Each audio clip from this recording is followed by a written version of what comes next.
루시는 달릴 수 없었습니다. 숨을 쉬는 것만으로도 버거운 아이였어요. 의료 강국이라 불리는 나라에서 루시의 가족은 오래 기다려야 했습니다. 검사는 미뤄졌고 수술실은 비어있지 않았어요. 시스템은 서류를 보고 있었습니다. 루시의 척추가 폐를 누르는 동안. 그런데 루시 아버지는 한국인 사위의 자료를 서랍에 잠갔어요. 하버드 소아정형외과 35년.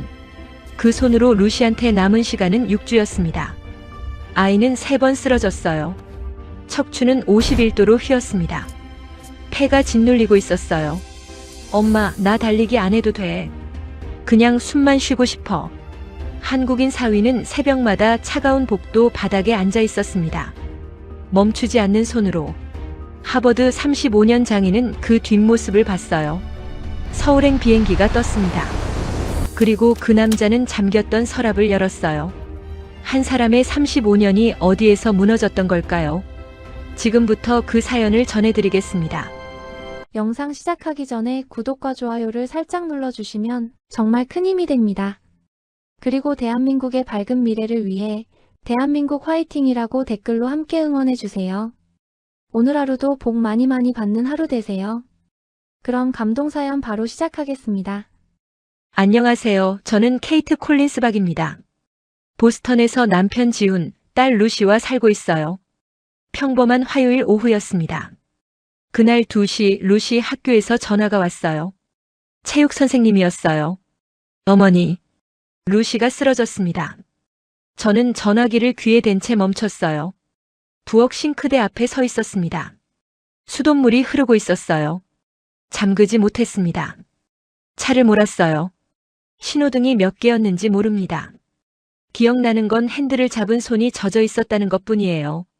학교에 도착했을 때 루시가 보건실 침대에 누워 있었습니다. 체육복 차림이었어요. 운동화 끈이 풀려 있었습니다. 얼굴이 하였어요. 달리기를 하다가 갑자기 쓰러졌다고 했어요. 매트 위에 엎드렸다고. 아이들이 뒤로 물러났다고. 선생님이 달려갔을 때 루시가 바닥에 손을 짚고 일어나려 했대요. 일어나지 못했다고. 루시가 저를 봤어요. 엄마, 등이 아파. 저는 루시를 안아 올렸습니다.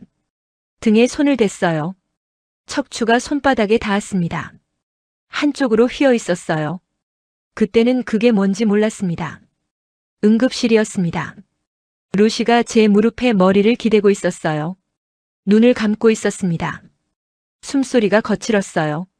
들이쉴 때마다 등이 움찔했습니다. 혼자였습니다. 지우는 병원에 근무 중이었어요.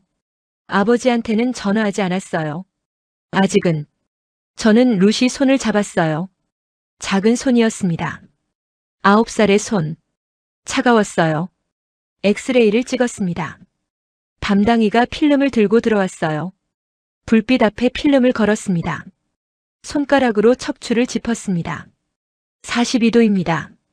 담당이가 설명했어요. 정상 척추는 0도에 가깝다고요. 42도면 중증 척추측만증이라고. 6주 안에 수술하지 않으면 폐가 눌립니다. 호흡 기능에 비가역적 손상이 올 수 있습니다. 6주. 대기 시간은 최소 9개월입니다. 6주 안에 해야 하는데 9개월을 기다리라고. 이게 말이 돼요? 아버지한테 전화했습니다. 1시간 만에 오셨어요. 넥타이도 안 매셨습니다. 아버지가 넥타이 없이 외출하신 건 처음 봤어요. 아버지가 저를 보셨습니다. 엑스레이 어딨어? 저를 안아주지 않으셨어요. 엑스레이부터 물으셨습니다. 그게 아버지 방식이었어요.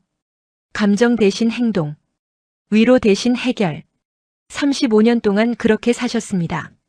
아버지가 필름을 보셨어요. 오래 보셨습니다. 안경을 고쳐 쓰시고 손가락으로 각도를 재셨어요. 한참 뒤에 말씀하셨어요. 내가 잡을게. 내가 해결하겠다는 뜻. 내가 루시를 지키겠다는 뜻. 저는 그때 아버지를 믿었습니다. 루시가 제 옷을 잡아당겼어요. 엄마, 수술하면 많이 아파? 저는 대답하지 못했습니다. 나 다시 달릴 수 있어? 9살의 눈이었어요. 크고 맑았습니다. 저는 루시 머리를 쓸어 넘겼어요. 응, 달릴 수 있어. 거짓말인지 아닌지 모르겠었습니다. 그날 밤이었어요. 루시가 잠든 뒤에 지훈이 퇴근하고 들어왔습니다. 제 옆에 앉았어요. 가방을 내려놓지 않았습니다. 노트북을 꺼냈어요. 케이트, 이거 봐. 서울대학병원 척추센터. 소아 척추측만증 교정술 1000건.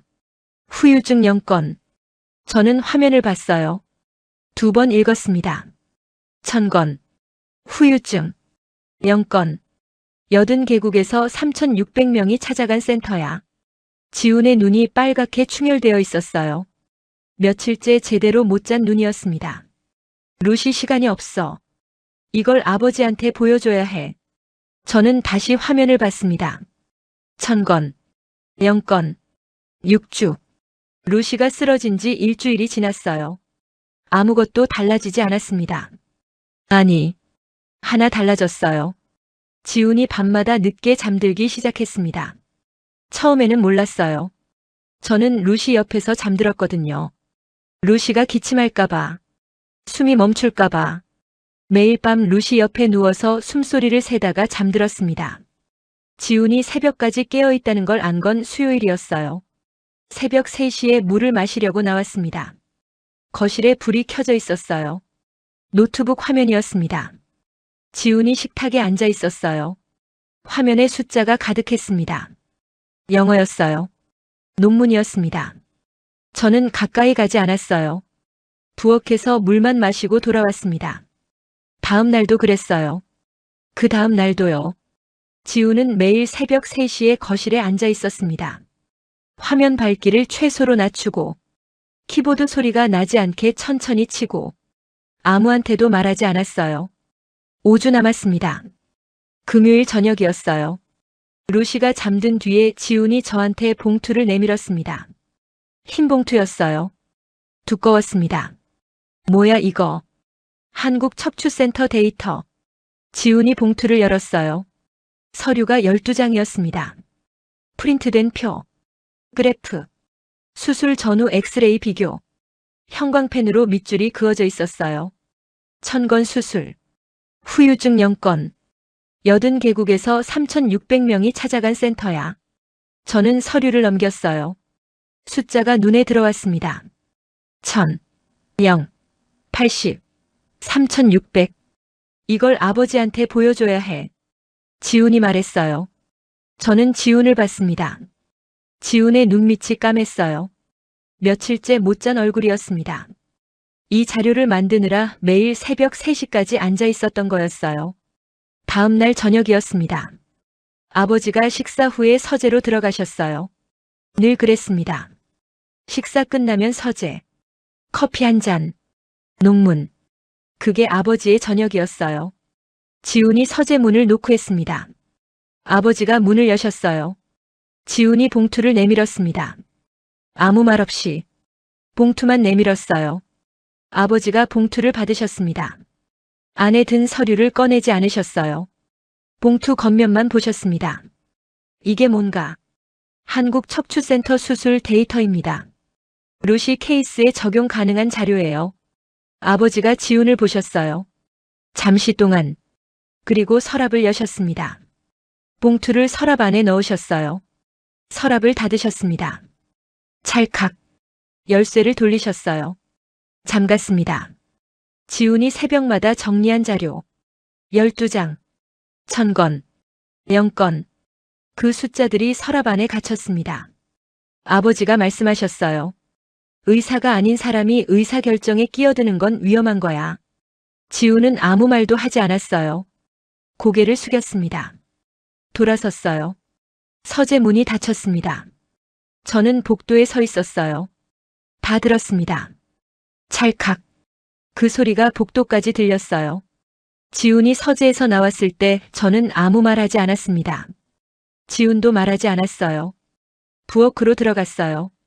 물을 한 잔 따랐습니다. 마시지 않았어요. 컵을 잡고 서 있었습니다. 저는 지훈 옆에 섰어요. 미안해. 지훈이 고개를 저었습니다. 괜찮아. 괜찮지 않았어요. 둘 다 알고 있었습니다. 그날 밤이었어요. 지훈이 다시 거실에 앉아 있었습니다. 새벽 3시. 노트북 화면. 저는 이번에는 가까이 갔어요. 화면을 봤습니다. 이메일이었어요. 한국척추센터에 보내는 영문 이메일. 환자 정보. 나이 9세. 척추측만증 42도. 수술 가능 여부 문의. 지우는 저를 보지 않았어요. 화면만 보고 있었습니다. 엔터를 눌렀어요. 보냈습니다. 서랍에 넣는다고 사라지는 게 아니었어요. 5주. 루시가 쓰러진 지 2주가 지났어요. 4주 남았습니다. 아버지는 보스턴 대학병원 동료들에게 연락을 돌리셨어요. 수술실을 앞당길 수 있는지, 대기 명단에서 올릴 수 있는지, 아버지 이름이면 될 거라고 생각하셨을 거예요. 안 됐습니다.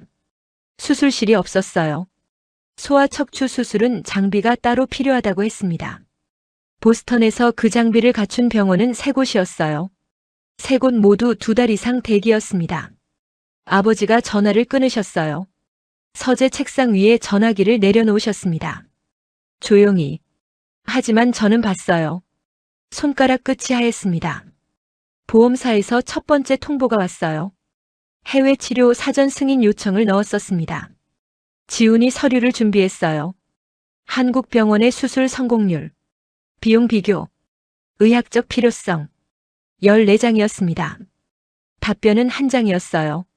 승인 불가. 사유란에 적혀 있었습니다. 국내 치료 옵션이 존재하므로 해외 치료의 의학적 필요성이 인정되지 않는다고요. 국내 치료 옵션. 2달 뒤에나 가능한 수술을 옵션이라고 불렀습니다. 지훈이 서류를 테이블 위에 내려놓았어요. 손이 떨리지 않았습니다. 표정도 변하지 않았어요. 그게 더 무서웠습니다. 그 주 토요일이었어요. 아버지가 닥터 톰슨을 만나셨습니다. 하버드 동기였어요. 소아신경외과. 아버지가 신뢰하는 몇 안 되는 사람이었습니다. 저녁에 아버지가 톰슨과 통화하시는 걸 들었어요. 서재 문이 열려 있었습니다. 아버지가 한국 병원 이야기를 꺼내셨어요. 사위가 자료를 가져왔다고. 천건 수술의 후유증 0이라고 하는데 어떻게 생각하냐고. 톰슨의 목소리가 스피커폰으로 들렸습니다. 빌, 솔직히 말할게. 톰슨이 한국 수술 데이터에 대해 이야기했어요. 표본 규모가 충분한지, 검증 체계가 서구 기준에 부합하는지, 추적 관찰 기간이 얼마나 되는지 하나하나 짚었습니다. 그래서 내가 우려하는 거야.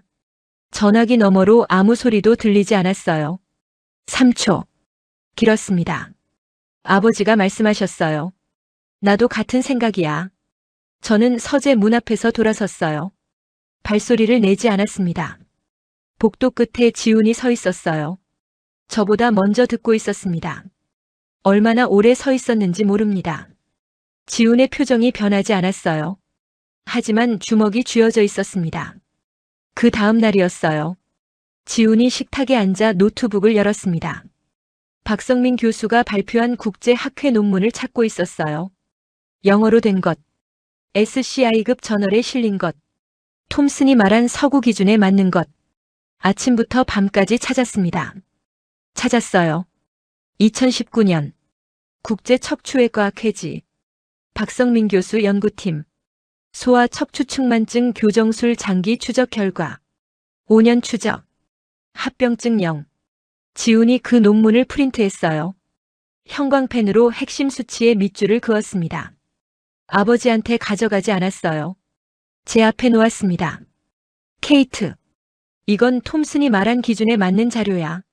저는 논문을 봤어요. 영어였습니다. 숫자가 보였어요.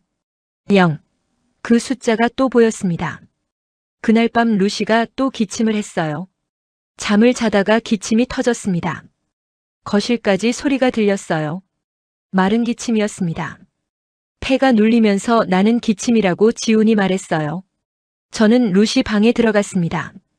루시가 이불을 걷어차고 있었어요. 기침 사이로 숨을 몰아쉬었습니다.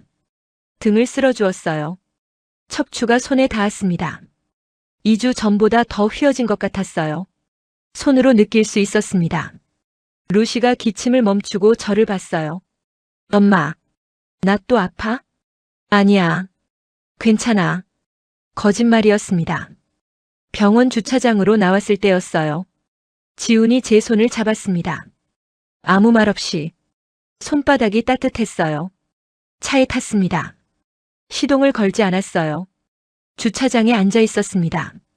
지훈이 말했어요. 방법이 있어. 저는 지훈을 봤습니다. 지훈은 앞을 보고 있었어요. 서울에 보낼게. 내가 연락할게. 저는 대답하지 못했어요. 척추는 기다려주지 않았습니다. 4주. 그날 밤 아무도 말이 없었어요.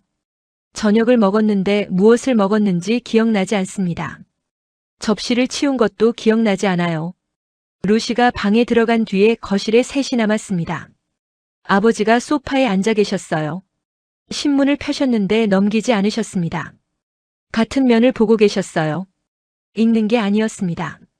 지우는 식탁에 앉아 노트북을 열고 있었어요. 화면이 켜져 있었습니다. 손가락은 키보드 위에 올려져 있었어요. 움직이지 않았습니다. 저는 부엌에 서 있었어요. 3주. 남은 시간이 3주였습니다. 루시가 잠든 뒤에 저는 루시 방에 들어갔어요. 이불을 덮어주었습니다. 루시의 등이 보였어요. 잠옷 위로 척추 라인이 비쳤습니다. 한쪽으로 휘어 있었어요. 6주 전에는 이렇게까지 눈에 띄지 않았습니다. 저는 이불을 루시 턱까지 올렸어요. 손끝이 루시 목에 닿았습니다. 맥박이 느껴졌어요. 작고 빠른 맥박. 이 아이의 등에 칼을 대야 합니다. 9살. 낯선 나라에서. 모르는 의사가. 저는 방을 나왔어요. 문을 닫았습니다. 복도에 서서 눈을 감았어요. 무서웠습니다. 수술이 무서웠어요. 전신 마취가 무서웠습니다.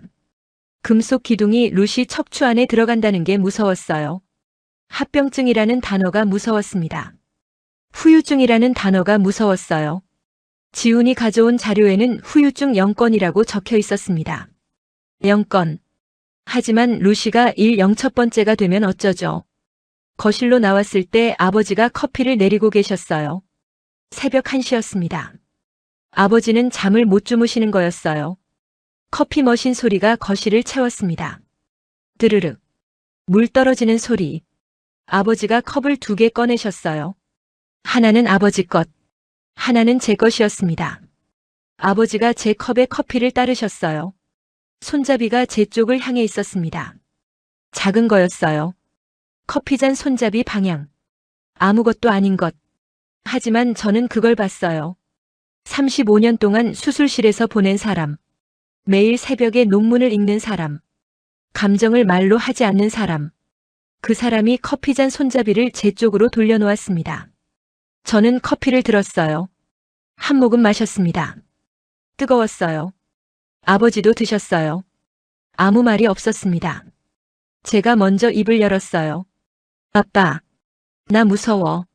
아버지가 커피잔을 내려놓으셨어요. 수술이 무서운 거야? 응. 뭐가? 루시 등에 칼 대는 거. 9살인데. 전신 마취하고.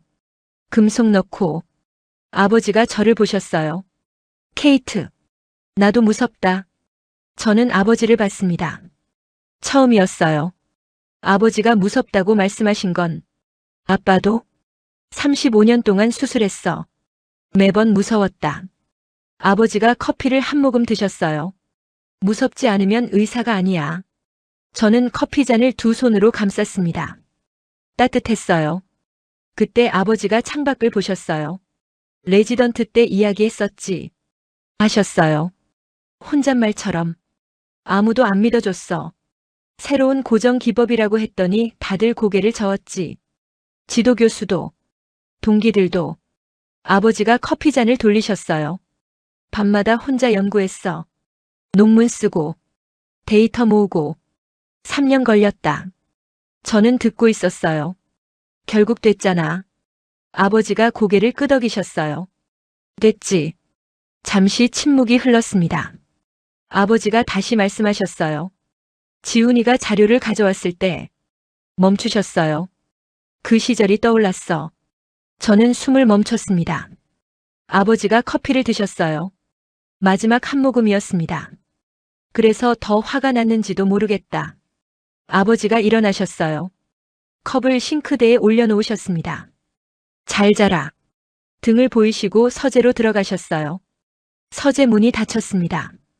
저는 거실에 혼자 남았어요. 커피가 식어 있었습니다. 지훈이 복도에서 나왔어요. 얼마나 서 있었는지 모릅니다. 저를 보지 않았어요. 서재 문을 봤습니다. 새벽 3시였어요. 저는 잠이 오지 않았습니다. 침대에 누워 천장을 봤어요. 지훈이 옆에 누워 있었습니다. 잠들지 않은 거 알았어요. 숨소리가 너무 고르면 깨어 있는 거예요. 지훈아. 응. 아빠가 지훈이 자료 보고 레지던트 시절 떠올랐대. 지훈이 대답하지 않았어요. 한참 뒤에 말했습니다. 알고 있었어. 저는 고개를 돌려 지훈을 봤어요. 지훈은 천장을 보고 있었습니다. 서랍에 넣으실 때 손이 떨리셨어. 3주. 루시에게 남은 시간은 3주였습니다. 그날 아침이었어요. 루시가 침대에서 일어나지 못했습니다. 제가 방에 들어갔을 때 루시가 이불을 붙잡고 있었어요. 손가락이 하였습니다. 숨소리가 이상했어요. 들이쉴 때마다 가슴이 움푹 들어갔습니다. 갈비뼈 사이가 쑥쑥 빠졌어요. 엄마. 루시가 저를 봤어요. 숨 쉬고 싶어. 저는 루시를 안아 올렸습니다. 가벼웠어요. 9살인데 너무 가벼웠습니다. 등을 감싸 안았을 때 척추가 손바닥에 닿았어요. 휘어져 있었습니다. 손으로 느낄 수 있을 만큼. 지훈이 차를 몰았어요. 신호등에 걸릴 때마다 백미러로 루시를 봤습니다. 저는 뒷자리에서 루시를 안고 있었어요. 루시의 숨소리가 차 안을 가득 채웠습니다.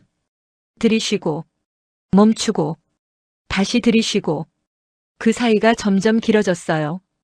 응급실이었습니다. 산소 마스크를 씌웠어요. 루시 얼굴의 반이 마스크에 가려졌습니다. 눈만 보였어요. 눈이 저를 보고 있었습니다. 겁에 질린 눈이었어요. 엑스레이를 찍었습니다. 담당이가 필름을 들고 왔어요. 51도입니다. 저는 그 숫자를 바로 이해하지 못했어요. 6주 전에 42도였습니다. 일주일 사이에 9도가 더 휘었습니다. 폐가 눌리고 있어요. 이 속도면 호흡 기능에 비가역적 손상이 올 수 있습니다. 담당이가 엑스레이를 손가락으로 짚었습니다. 수술이 시급합니다. 저는 물었어요. 여기서 할 수 있습니까? 담당이가 고개를 저었습니다. 수술실이 다 차 있어요. 지금 잡으면 최소 2달 뒤입니다. 2달. 루시한테 2달은 없었어요. 11일이었습니다. 6주에서 이미 5주가 지나갔습니다. 남은 시간 11일. 그날 오후에 보험사에서 전화가 왔어요. 저는 병원 복도에 서서 전화를 받았습니다. 해외 치료는 보장 대상이 아니라고 했어요. 한국에서 수술하면 비용 전액 본인 부담이라고요. 금액이 얼마나 됩니까? 미국 내 수술 시 보험 적용가 약 3만 달러입니다. 해외 치료 시 전액 자비 한국 병원 견적은 약 300만 원입니다. 3만 달러와 300만 원. 저는 전화기를 내렸어요. 화면을 봤습니다. 통화 시간 4분 12초. 그 사이에 루시의 미래가 숫자 2개로 갈렸습니다. 3만 달러면 보스턴에서 2달을 기다려야 합니다. 루시한테 2달은 없어요. 300만 원이면 한국에서 11일 안에 할 수 있습니다. 하지만 보험이 안 돼요. 저는 복도 벽에 등을 기댔습니다. 천장을 봤어요. 형광등이 2개 나란히 켜져 있었습니다. 하나가 살짝 깜빡였어요. 아버지한테 전화했습니다. 상황을 말씀드렸어요. 51도. 폐 압박. 보스턴 수술실 2달 대기. 한국이면 11일 안에 가능하다고. 아버지가 조용히 들으셨어요. 그리고 말씀하셨습니다. 동양 물리치료사 방식을 믿겠다는 거냐? 지훈을 말하는 거였어요. 물리치료사. 아버지는 지훈을 그렇게 부르셨습니다. 이름으로 부르신 적이 없었어요.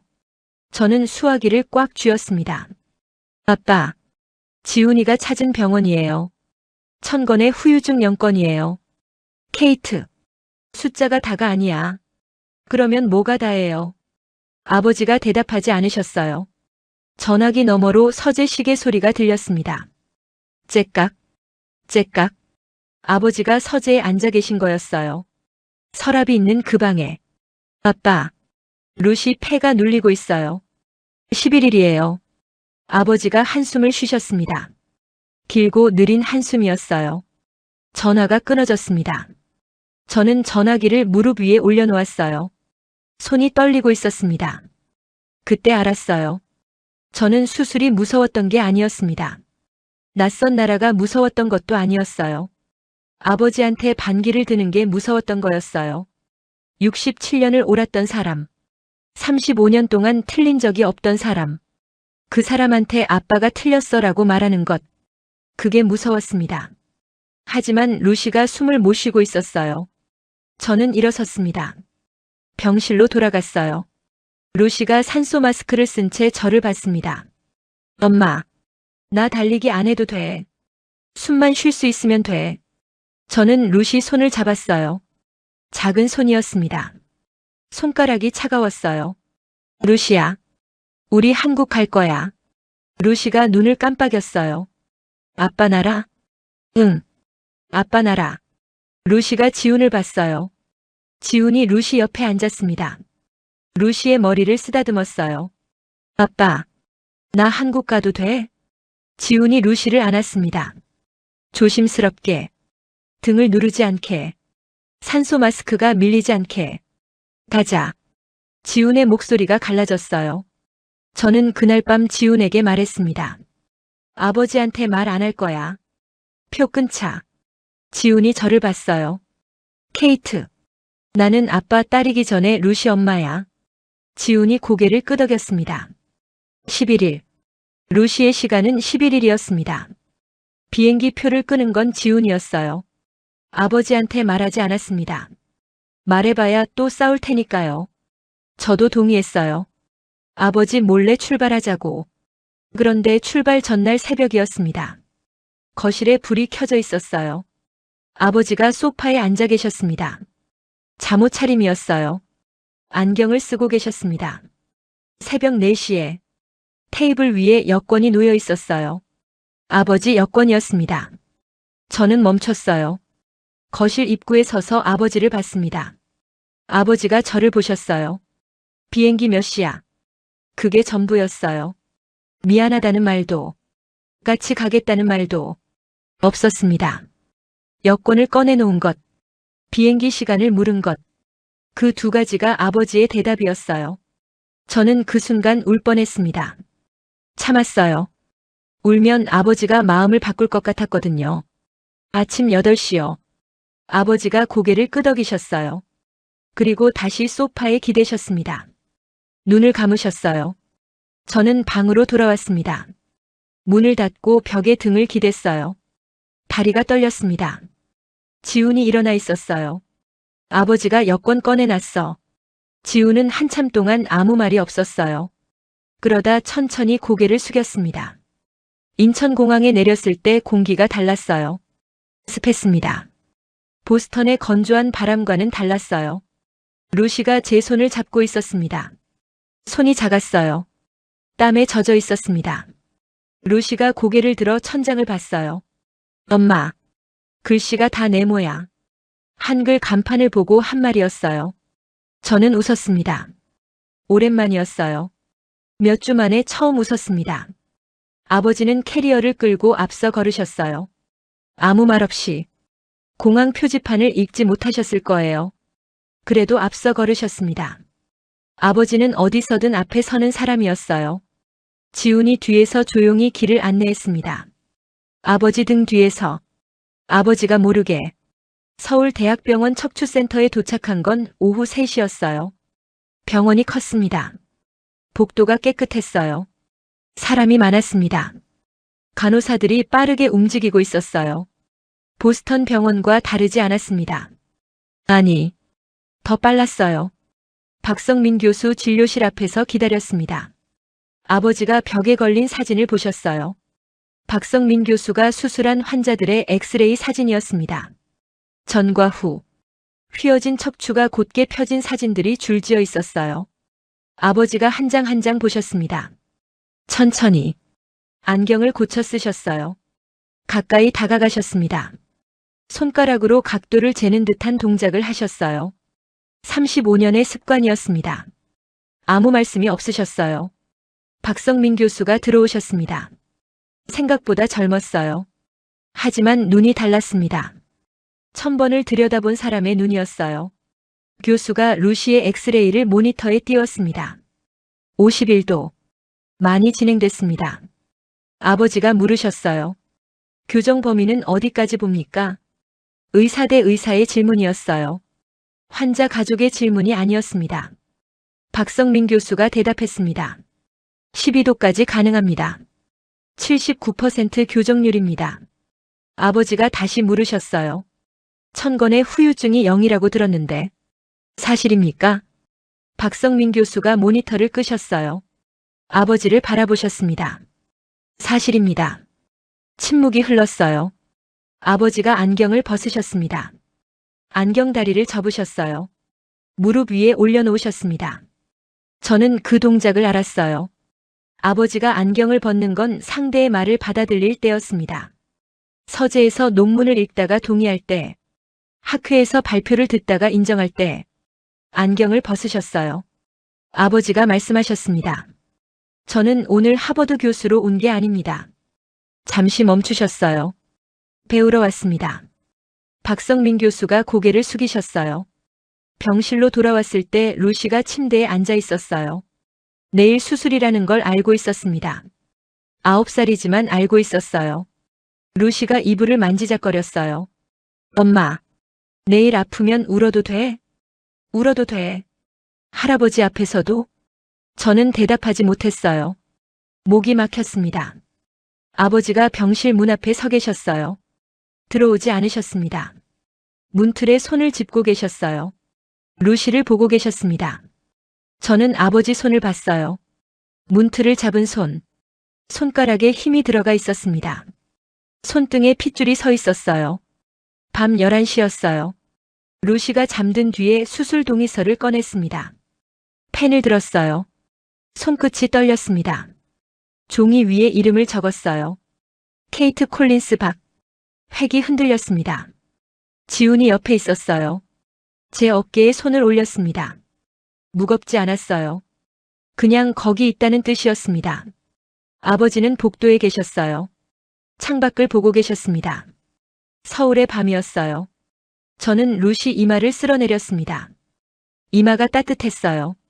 숨소리가 고르게 들렸습니다. 내일이면 이 아이의 등에 칼이 닿을 거예요. 저는 눈을 감았습니다. 내일이 왔습니다. 수술실 전광판에 루시 이름이 올라간 지 7시간이 지났습니다. 아버지가 복도를 걷고 계셨어요. 앉지 못하셨습니다. 한 걸음 한 걸음. 구두 소리만 복도에 울렸어요.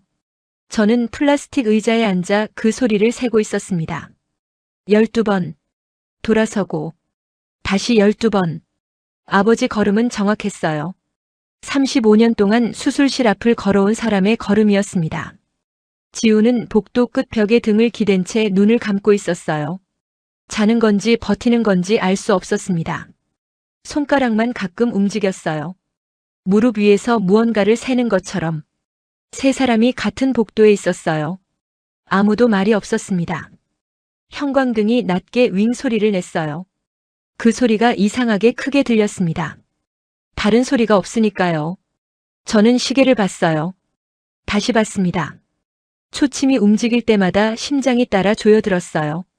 손바닥에 땀이 찼습니다. 닦아도 금방 다시 젖었어요. 수술 시작할 때 박성민 교수가 말했습니다. 4시간이면 충분하다고요. 9살 아이의 척추를 바로잡는데 4시간. 그런데 7시간이 지났어요. 3시간이 초과된 겁니다.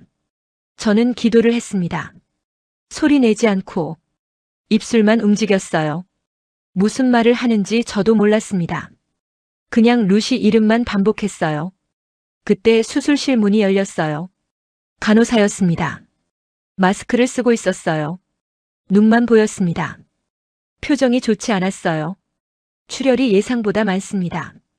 수술 시간이 더 늘어날 것 같습니다. 아버지가 멈추셨어요. 구두 소리가 끊겼습니다. 복도가 갑자기 조용해졌어요.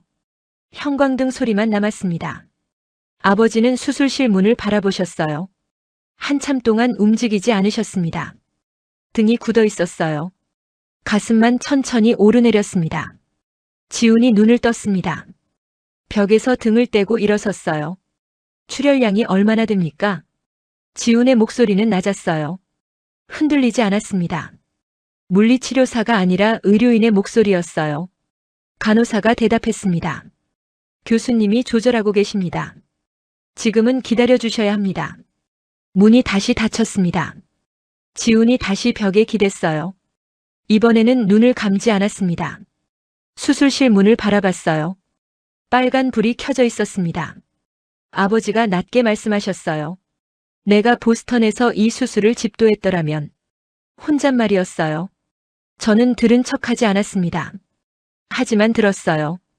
지훈도 들었을 거예요. 35년 경력의 하버드 교수가 서울병원 복도에서 혼자 중얼거리고 있었습니다. 누구에게 하는 말인지 모르겠어요. 루시에게, 자기 자신에게, 아니면 35년 전의 자신에게. 후회였어요. 아버지 목소리에서 그 단어를 들은 건 평생 처음이었습니다. 아버지가 복도 창가로 걸어가셨어요. 서울의 밤이 보였습니다. 불빛이 많았어요. 보스턴보다 밝았습니다. 빌딩 사이로 빨간 불, 노란 불, 흰 불이 반짝였어요. 쉬지 않는 도시였습니다. 아버지는 유리창에 손을 얹으셨어요. 손가락이 살짝 퍼졌습니다. 유리가 차가웠을 거예요. 그리고 오래 서 계셨어요. 저는 그 뒷모습을 봤습니다. 갑자기 보스턴 서재가 떠올랐어요. 아버지 서재 벽에 걸린 낡은 사진. 흑백이었어요. 레지던트 시절의 아버지. 머리카락이 까맣고 어깨가 좁았어요. 아무도 믿어주지 않던 수술 기법을 혼자 밤새 연구하던 그때. 지훈이 지금 그랬어요. 아무도 믿어주지 않는 자료를 혼자 들고 다니며 버텼습니다. 새벽 3시에 논문을 읽고 데이터를 정리하고 12장으로 요약해서 봉투에 넣었습니다. 아버지가 그걸 알고 계셨을까요? 서랍에 잠그면서도 알고 계셨을까요? 그때 아버지 전화가 울렸습니다. 닥터 톰슨이었어요. 아버지가 받으셨어요. 톰슨은 한국 수술 자료를 다시 확인해 봤다고 했습니다. 숫자가 예사롭지 않다고요. 빌, 그 자료 나한테 보내줄 수 있겠나? 아버지가 창밖을 보셨어요. 잠시 침묵이 흘렀습니다. 서울의 불빛이 아버지 얼굴 위로 번졌어요. 보내줄게. 전화를 끊으셨어요. 저는 그 한마디를 들었습니다. 보내줄게. 불과 5주 전이었어요. 같은 자료를 서랍에 넣고 열쇠로 잠가버렸습니다. 읽지도 않고 지훈이 새벽마다 정리한 것을 아버지는 서랍 안에 가두셨어요. 그 자료를 이제 동료에게 보내주겠다고 하셨습니다. 저는 아버지 옆으로 걸어갔어요. 아무 말하지 않았습니다. 그냥 옆에 섰어요. 아버지도 말씀이 없으셨어요. 수술실 붉은 등을 바라보셨습니다. 저도 바라봤어요. 나란히 서서 어깨가 거의 닿을 만큼 1시간이 더 지났습니다. 수술실 문이 열렸어요. 박성민 교수였습니다. 마스크를 내리고 있었어요. 수술모 아래로 머리카락이 축 늘어져 있었습니다. 지쳐 보였어요. 수술복 목 부분이 땀에 젖어 색이 변해 있었어요. 하지만 눈이 달랐어요. 성공입니다. 아주 깨끗하게 펴졌어요. 저는 다리에 힘이 풀렸습니다. 의자 팔걸이를 잡았어요. 손이 미끄러졌습니다. 다시 잡았어요. 지훈이 벽에 이마를 댔어요. 어깨가 한 번 크게 흔들렸습니다. 소리가 없었어요. 주먹을 쥐고 있었습니다.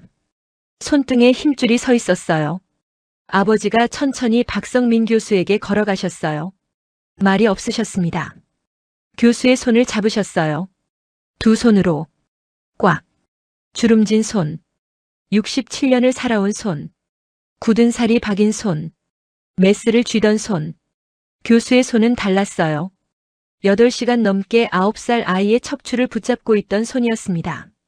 두 손이 맞닿았어요. 아버지가 고개를 숙이셨습니다. 오래 그러고 계셨어요. 저는 그 모습을 봤습니다. 하버드 소아정형외과 35년. 미국 전역에서 찾아오던 사람. 그 사람이 서울 병원 복도에서 고개를 숙이고 있었어요. 그날 밤이었어요. 병원 근처 숙소로 돌아왔을 때 아버지가 가방을 여셨습니다. 흰 봉투가 나왔어요. 저는 그 봉투를 알았습니다. 보스턴 서재. 서랍 속에 잠겨있던 자료였어요. 지훈이 밤마다 정리한 것. 12장. 한국척추센터 수술 1000건의 데이터. 아버지가 읽지도 않고 열쇠로 잠갔던 것. 아버지가 지훈 앞에 봉투를 내려놓으셨어요. 지훈이 봉투를 바라봤습니다.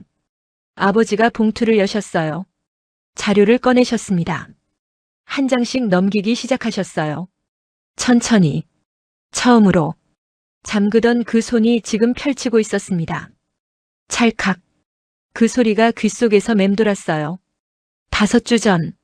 보스턴 서재에서 서랍을 잠그던 그 소리. 같은 손이 지금 열고 있었습니다. 한참 뒤에 아버지가 말씀하셨어요. 1000건. 후유증 0건. 멈추셨습니다. 이 숫자를 보고도 내가 틀렸다고 인정하기 싫었나 보다. 지훈은 아무 말도 하지 않았어요. 저는 지훈을 봤습니다. 지훈도 저를 봤어요. 아무 말하지 않았습니다. 할 필요가 없었어요. 수술 다음 날이었어요. 아침 6시. 병원 복도에 해가 들어오고 있었습니다. 서울의 아침은 보스턴보다 빨랐어요. 저는 병실 문 앞에 서 있었어요. 문을 열지 못했습니다. 어젯밤 8시간 수술. 출혈. 박성민 교수의 땀에 젖은 수술복. 그 장면이 아직 머릿속에 있었어요. 문을 열었습니다. 루시가 눈을 뜨고 있었어요. 침대에 누워 있었습니다. 등에 보호대가 감겨 있었어요. 링거줄이 팔에 꽂혀 있었습니다. 얼굴이 창백했어요. 하지만 눈이 달랐습니다. 엄마. 루시의 목소리가 작았어요. 갈라져 있었습니다. 숨 쉴 수 있어. 저는 그 자리에 멈췄어요. 루시가 다시 말했습니다. 엄마. 숨 쉴 수 있어.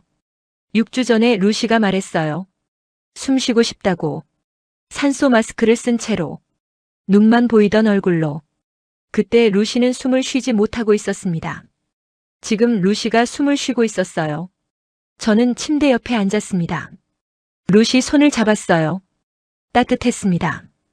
6주 전 응급실에서 잡았던 손은 차가웠어요. 지금은 따뜻했습니다.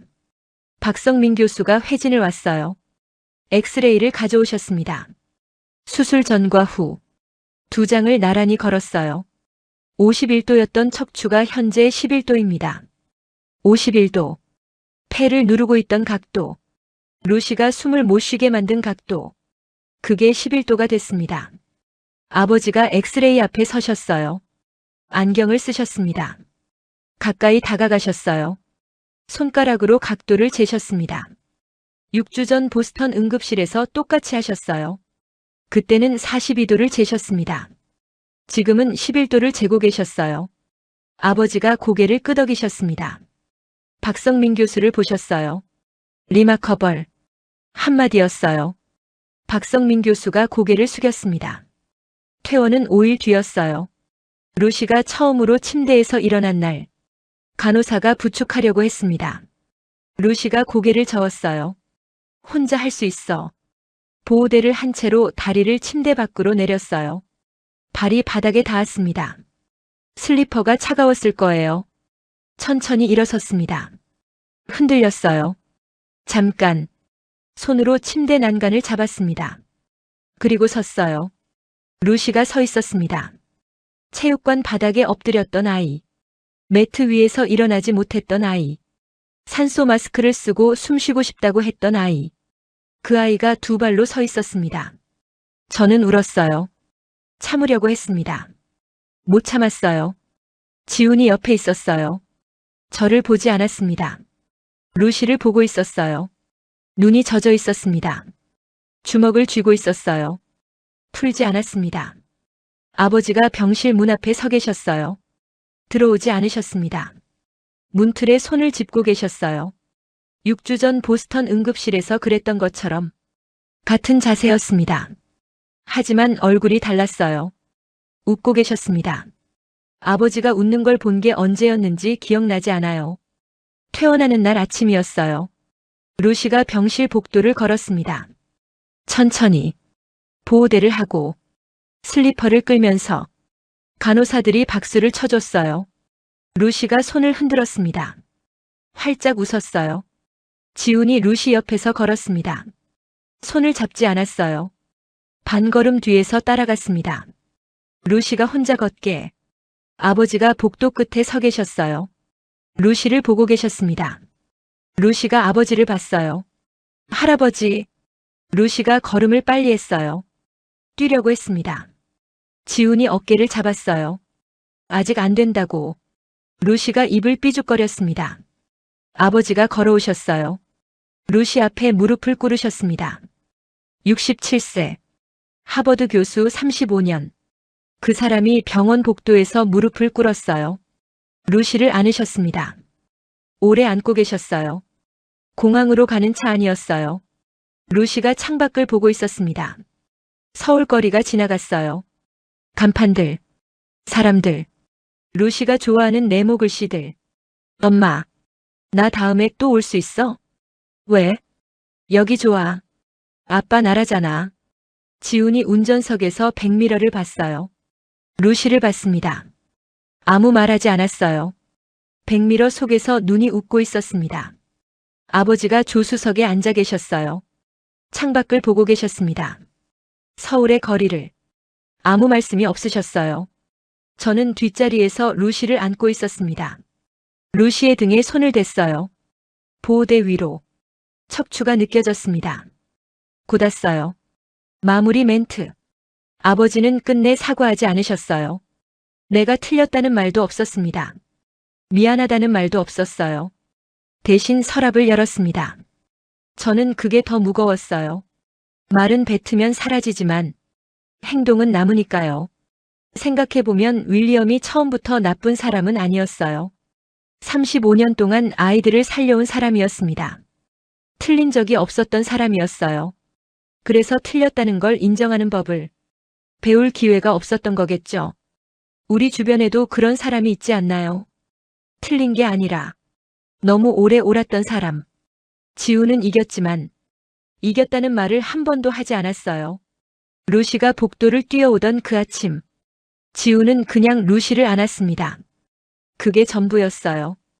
혹시 지금 누군가 앞에서 12장짜리 자료를 내밀었다가 서랍 속에 잠겨버린 경험 있으신가요? 포기하지 마세요. 서랍은 언젠가 열립니다. 열쇠가 여는 게 아니에요. 포기하지 않은 사람 앞에서 열리는 겁니다. 루시의 곧게 펴진 등이 그걸 증명했습니다. 가장 한국적인 끈기가 세계에서 가장 강한 것이 되는 순간이었어요. 영상이 마음에 남으셨다면 구독과 좋아요 한번 부탁드립니다. 다음에도 가슴 뜨거워지는 대한민국의 자랑스러운 이야기로 찾아뵙겠습니다. 오늘도 편안하고 따뜻하게 보내시길 바랍니다.